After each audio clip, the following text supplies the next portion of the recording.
మళ్ళీ ఇప్పుడు అమలాపురం వచ్చి ఎట్లాగో ఇప్పుడు ఈ కార్యక్రమం ఉంది కాబట్టి ఆనందరావు గారితో మాట్లాడి దీంట్లో నేను కూడా పాల్గొంటాను. సో ఒకటే రోజు నాకు మీ జిల్లాలో 3 నియోజకవర్గాలు చూశాను. పొద్దున్నుంచి ఇప్పుడు దాకా సత్యానందరావు గారితో మాట్లాడితే, ఆనందరావు గారితో మాట్లాడితే, ఇప్పుడు మీ కలెక్టర్ మహేష్ గారితో మాట్లాడితే అందరూ ఇంచుమించు అదే మాట్లాడుతున్నారు.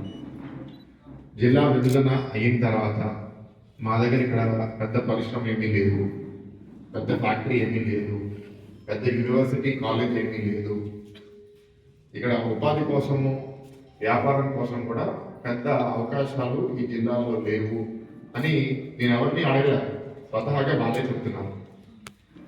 సో రోజు అర్థమైంది. ఒకటి నాయకులు ఈ జిల్లాకి ఏదో చేయాలి అనే ఒక ఆలోచన తప్పని వాళ్ళలో ఉంది. అది చాలా సంతోషం. ప్రభుత్వ అధికారులు కూడా దానికి సహకరించే విధంగా ఆలోచిస్తున్నారు. ఇప్పుడు ఏంటంటే ప్రభుత్వం దానికి ఒక దారి చూపించాలి, తప్పకుండా చేస్తారు. ఇందాక నా గురించి మాట్లాడిన పెద్దలు చెప్పారు, ఇది మా గ్రామం ఉన్న జిల్లా, మా గ్రామం ఉన్న ప్రాంతం అని.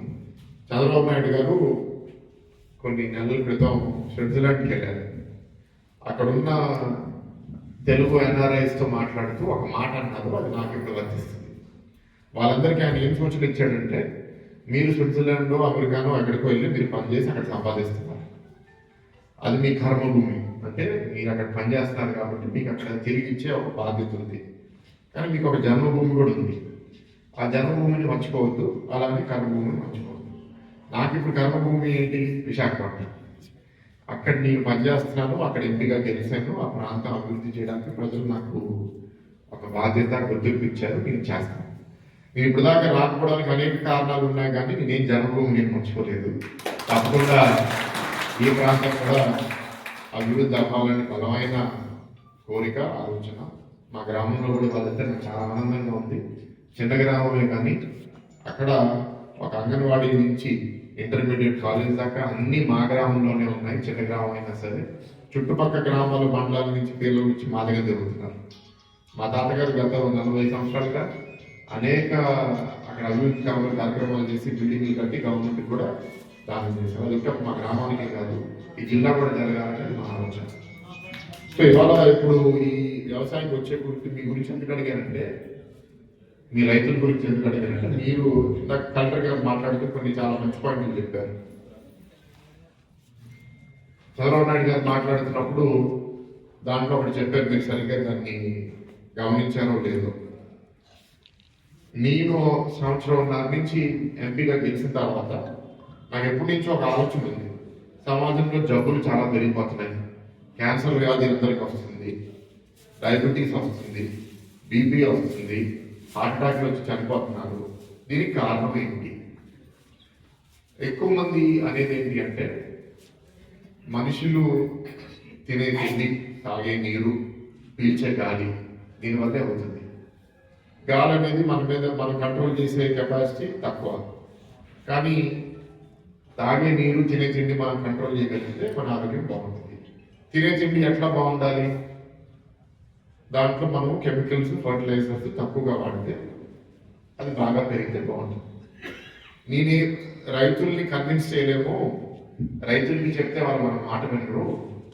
మనం రైతుల్ని ఒప్పించి ఒక 500 ఎకరాలు ఇండస్ట్రియల్ ఫార్మింగ్ చేద్దాము, దాంట్లో ఆర్గానిక్, న్యాచురల్ అంటే ప్రకృతి వ్యవసాయం చేద్దాము అని నేను ఒక ఆలోచనలో ఉన్నాను.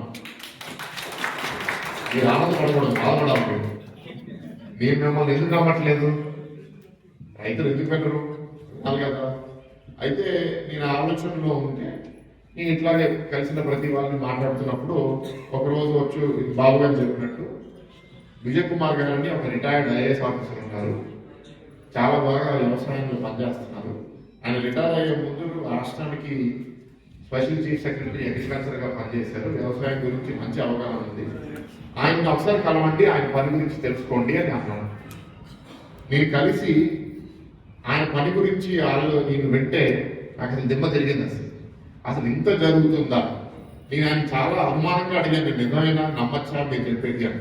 ఆయన నాకు చెప్పింది ఏంటి అంటే, మన భూమి, ఆ భూమి ఆరోగ్యం, సాయిల్ ఆరోగ్యం బాగుంది, మొక్కల ఆరోగ్యం బాగుంటే బాగుపడేది మన కడుపు మన ఆరోగ్యం మాత్రమే కాదు, గాలి, ప్రపంచం అన్నీ బాగుంటాయి.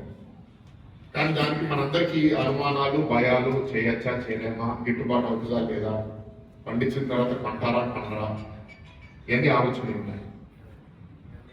నేను ఆయన అడిగాను, రైతుల్ని నమ్మచ్చా అంటే నమ్మచ్చు, మీరు ఏదో అపోహలో ఉన్నారు.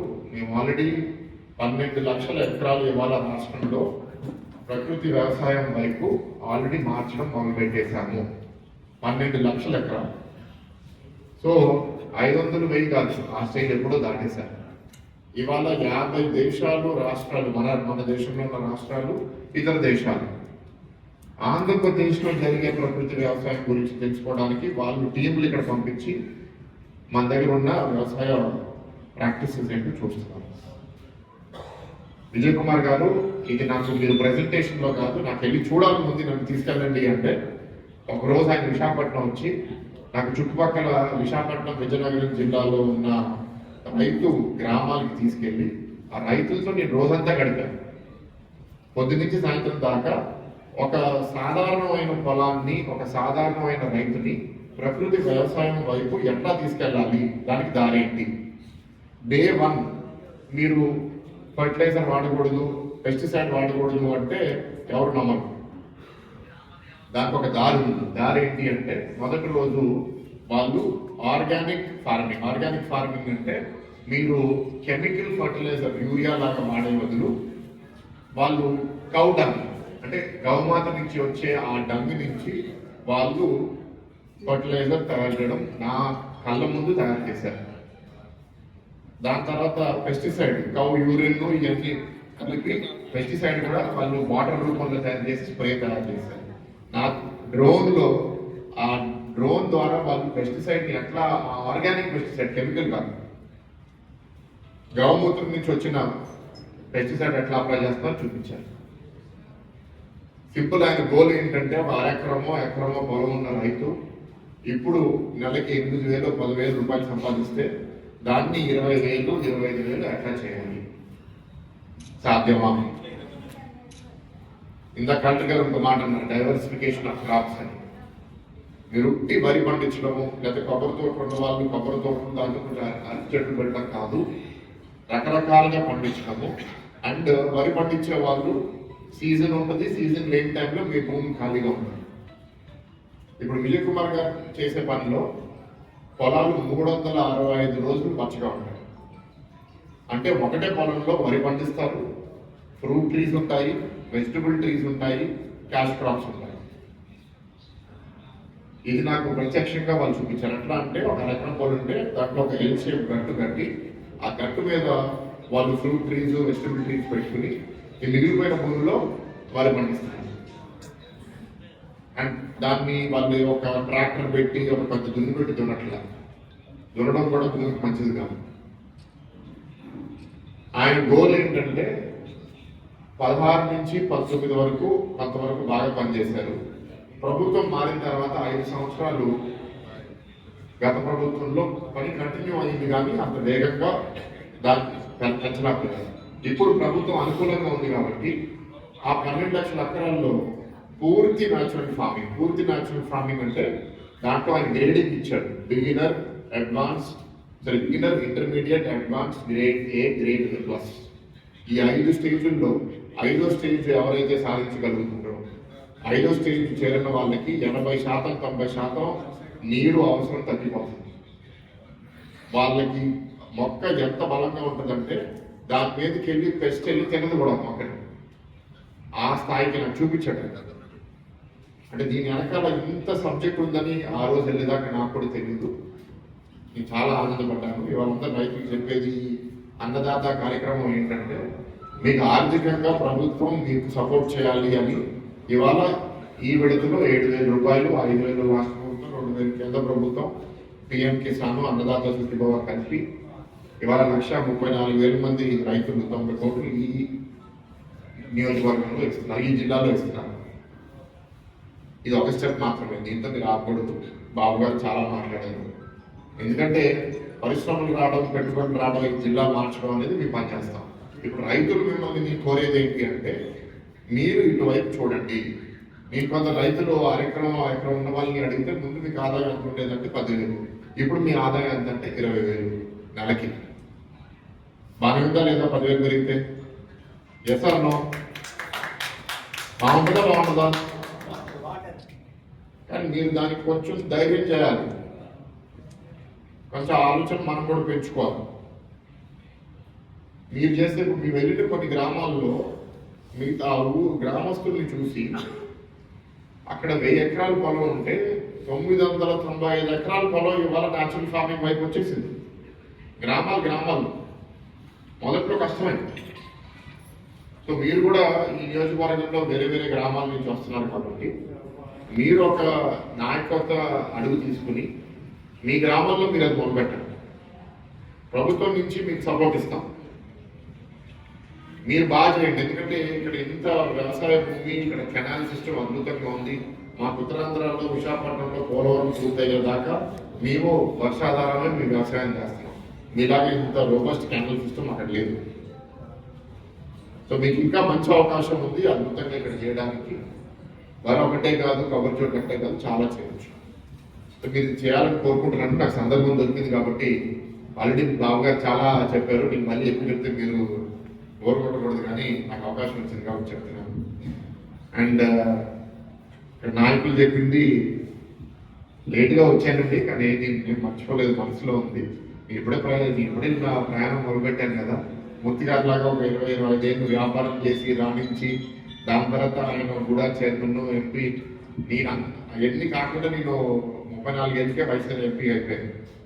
సో నాకు టైం ఇవ్వండి, నేను ఇంకా విశాఖపట్నం మీద కష్టపడి పనిచేస్తున్నాను. నా అవగాహన ప్రభుత్వం ఎట్లా పనిచేస్తుంది అనే విషయం మీద కూడా దృష్టి బాగా పెడుతున్నాను. అప్పటికి ఇప్పటికీ సమాజం చాలా మారిపోయింది, ఒక విధంగా సమాజం చాలా కుళ్ళిపోయింది. సో ఆ కుళ్ళిపోయిన వ్యవస్థలో మంచి చేయడం అనేది కూడా అంత సులభం కాదు. ఇందాక ఆనందరావు గారు కూడా చెప్పారు, రాష్ట్రం అప్పుల పాలు అయిపోయింది. ఇప్పుడు రాష్ట్రం నడపాలంటే ఆ అప్పులు ఇప్పుడు ఆగడతాము, కొత్త ఎక్స్పెండిచర్ చేయడానికి డబ్బులు ఎక్కడి నుంచి వస్తాయి? కేంద్ర ప్రభుత్వం ఇవాళ మనకి సహాయపడుతుంది కాబట్టి, కూటమి పార్టీ 3 పార్టీలు కలిసి ఉన్నాయి కాబట్టి మనం ప్రయాణం చేయగలుగుతున్నాం, కానీ లేకపోతే చాలా కష్టంగా ఉంటుంది. So I'm very happy.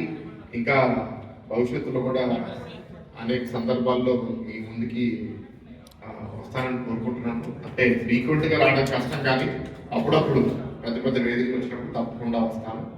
And ఇందాక ఆనందరావు గారు, రామరావు గారు చెప్పారు ఏంటి మూర్తి గారు ఇక్కడ ఏం చేశారు, శ్రావణరెడ్డి గారు చెప్పారు. నేను కూడా ఢిల్లీలో మిత్రుడే నాకు హరీష్, సో ఆయనతో కూడా మాట్లాడి ఈ ప్రాంతం గురించి నేను మాట్లాడుతూ ఉంటాను. ఇక్కడ నాకు ఇంకా అవగాహన పెరిగింది కాబట్టి ఇంకా మాట్లాడతాను ఆయనతో. అండ్ మీ ఇద్దరం కలిసి ఈ ప్రాంతానికి ఎంత బాగా చేయాలనేది మా వంతు కృషి ఢిల్లీలో కూడా 100% మేము చేస్తాం. So thank you very much. ఇంకేనా మాడమంటారా? చాలా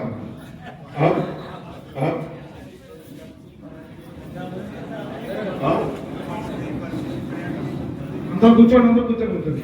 ఇప్పుడు సార్ ఒక విషయం ఏంటంటే మన సార్ కూడా చెప్పాము. సార్ ఏమంటే మన గోదావరి జిల్లాలో అమలాపురంలో మెజారిటీ ల్యాండ్ చేపల చెరువులు. అంటే మనం వంకాయ ఎలా మూలనుకుంటామో చేపల చూడాలనుకుంటాము. హార్టికల్చర్కి, వ్యవసాయానికి ఎలా గుర్తించి ఇచ్చాము. ఆక్వాకల్చర్ చేప వరకు చేప రైతులు తీసుకొచ్చి ప్రాథమిక వ్యవసాయ సహకార సంఘాల్లో పెట్టి స్కేల్ ఆఫ్ ఫైనాన్స్ ఇస్తే కనుక చేపల రైతులు అందరూ మరి బాగుపడతారు. కాబట్టి ఇది కూడా సాధించుకుని తీసుకుని కోరుతున్నాం సార్. ఇప్పుడు సత్కారం చెప్పండి నాకు కావాలి. తప్పకుండా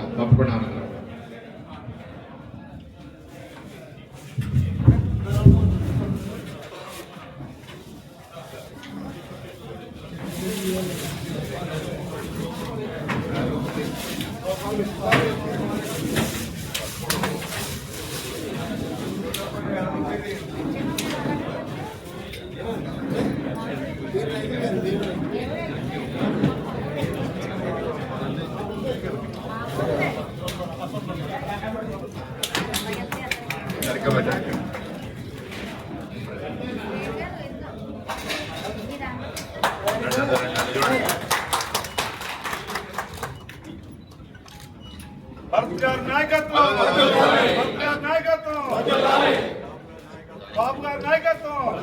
లోకేష్ బాబు గారి నాయకత్వం. ఇక్కడ మా గురించి కన్నా ఇక్కడ స్థానిక నాయకులు రాంబాబు గారైనా స్వామినాయుడు గారైనా ఆనందరావు గారైనా పార్టీ కమిట్మెంట్ తో వాళ్ళు బాగా చేస్తున్నారు కాబట్టి మాకు కూడా ఇట్లాంటి నాయకులు చూసి చాలా హ్యాపీగా ఉంది. సో తప్పకుండా వాళ్ళ కమిట్మెంట్ తో చేసినంత వరకు ఆయన విద్దర్ ఇప్పుడు దాకా నాకు వాళ్ళు ఆ కమిట్మెంట్ కనపడింది కాబట్టి నేను ఇంకా హ్యాపీగా ఉన్నాను. మీరు దాన్ని ఎంత ఉపయోగిస్తే నేను అంత మీకు పనికి వస్తాను. Thank you very much.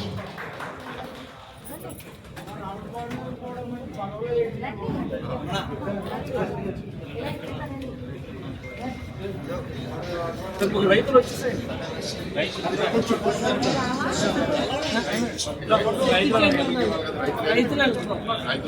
రైతు సంఘం ఉన్నారు, రైతు కార్పొరేషన్ డైరెక్టర్ ఉన్నారన్నారు.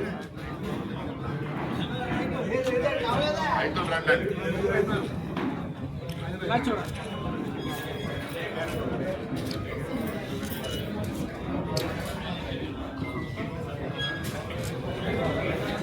చంద్రబాబు నాయకత్వం, చంద్రబాబు నాయకత్వం, లోకేష్ బాబు నాయకత్వం, లోకేష్ బాబు నాయకత్వం, ఆనందరావు నాయకత్వం.